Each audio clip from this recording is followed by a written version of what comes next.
Hey everybody, welcome to the garden and I hope you're having a great day. Shout out to the lemon and lime lovers and everybody in between. It's time for the small account challenge episode 8. And if you're interested in any of the services I provide, please check out the links in the description below for both the Patreon and Discord.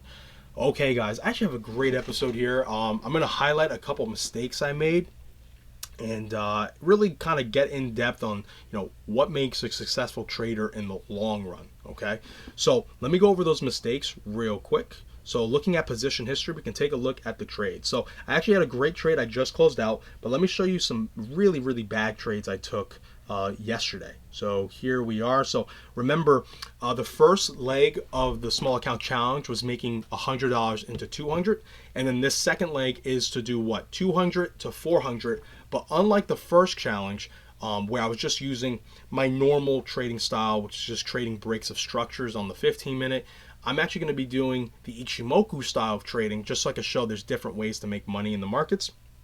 And so far in the beginning, that started off great, but I had a really bad couple of trades that you're seeing on the screen here, and I'm gonna get into them in depth. So we had this massive winner here, right? So let me get down here. So here, this was the couple trades that got me over the hump for the first leg of the goal. So I got to $200 plus here. Had a loser or two. So we had a couple ticky-tack break-even trades that lost here using Ichimoku. Then I had a fairly decent loser here. Had a moderate winner there. Had a really nice win here that actually got me towards like 340, 350. So I was very close to actually hitting that second leg goal of $400 from 200. Then I had a break-even trade, and then I had a horrible trade here on Ocean. It was a short trade. Now the mistake I made wasn't taking the short. Now I can say with some pride that I didn't break my rules in the trades at all. Now I did break my rule in the behavior of my trading. All right. So in Ocean, Ocean again, not familiar with the coin, but I just looked for the setup on Ichimoku, and it was there. However, I did not. I chose to ignore the slippage. Now, when coins have lower volumes, what that means is it takes less money to move them, and then also when you want to close out your position, you have to account for slippage. You have to account for, you may have an order, a stop loss order or a limit order of some sort at a certain level, and if it gets filled, it doesn't always get filled exactly where you place that order.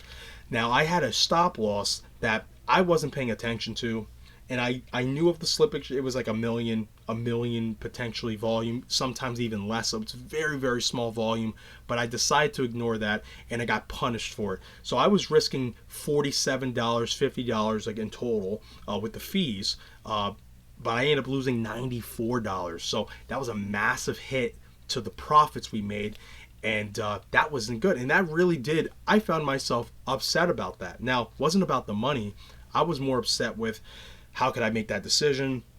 I really got into my head, like, why did I do that? Like, I shouldn't have done that. And I got frustrated, right? So I decided to still trade. Now, that was the biggest mistake, was to still look at the markets, even though it was getting late. I was also with some friends. It just wasn't a smart recipe of success, right? It was not a good recipe of success, and I got punished again for it. So I had a couple of ticky-tack losses here, and then I had a nice, decent loser here on Chili's, on CXZ's, a short. Now, the reason why I took this short, again, I didn't break my rules in that following the strategy. I actually saw from the strategy, it told me to go short. But the reason why I really did take this short is because I looked at Ocean one more time before I took this trade, and Ocean went down after I got removed from the trade. And that actually mentally affected me, and it made me think that, okay, I'm going to go short Chili's because I'm sure it's going to likely fall as well. And I was wrong. Okay? I was wrong. I allowed this past trade to affect my current decision making, and that's a massive no-no, and I got punished for it. And I'm, again, not happy it happened, but I am happy it happened while I'm doing this challenge because it's a great highlight. I've been training for over a decade, guys, and this stuff still can happen to you if you just let it go and you don't stay on top of yourself, you can make stupid mistakes as if you never traded in your life before. So you gotta make sure to be on top of yourself, no matter how good at trading you are, how long you've traded, or how good your trading has been. It can turn around for the bad, turn around for on the wrong side at any time. Okay, the best thing you can do is remain consistent. So after this trade, I was fuming. Okay, again, it wasn't about the money. It was just like I felt victimized. I victimized myself, and that was really bad. It took me a couple times to really just put into myself that I'm making a mistake, that I am not trading in a way that is clear-headed, and I decided to take a couple hours. Then I found these two trades over a period of time, took the profits, small little wins. Okay, I consciously made to take those profits, small little wins. Then I looked at MEXC again and said, okay, I see a trade on the 4-hour. I'm going to take this trade. I'm going to follow my rules. I'm in a clear space, and I was rewarded for it. So we were able to make back a bunch of those losses. We really made back most of it, just about. So we made 135 off this trade. I just closed it. And now I'm in a good space because not just because I made the money back, but because I've recognized that I failed. Okay, I failed, and I didn't let the failure break me. Okay, didn't derail me from the challenge, didn't derail me from what I was trying to accomplish here.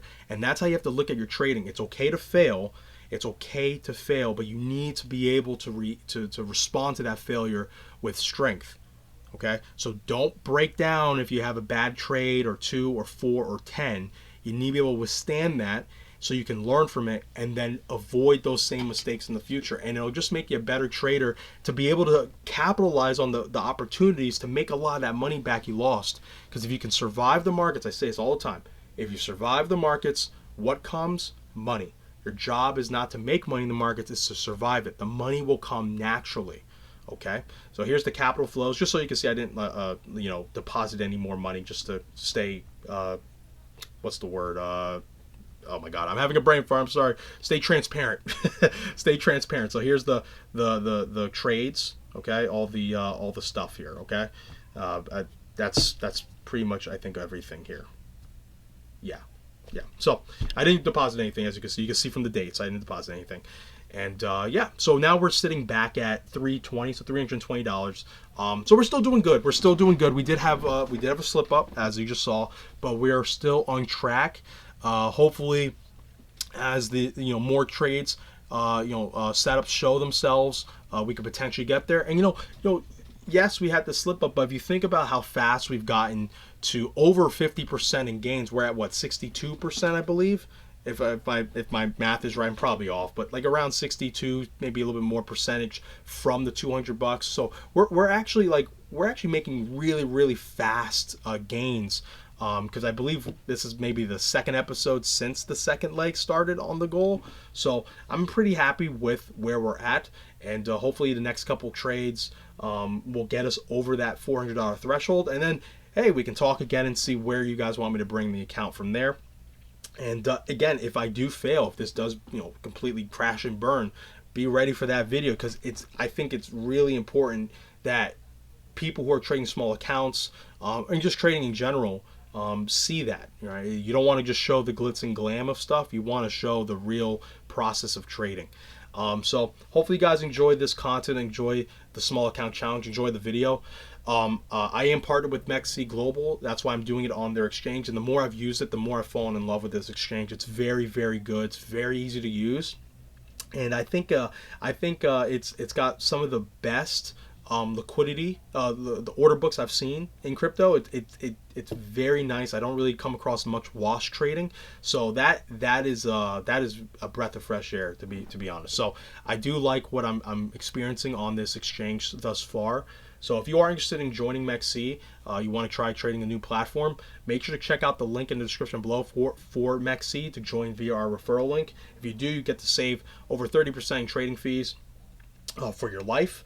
And then also you get free, you may potentially enter a raffle to get a free airdrop.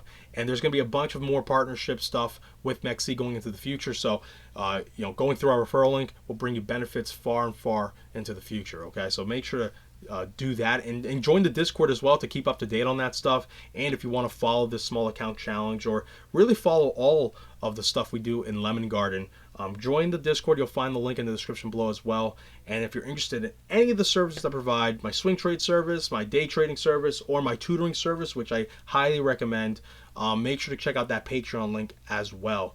All right, guys, that is it. Thanks again for the support, and remember, be patient, be vigilant, and be nimble. I love you guys. Take care.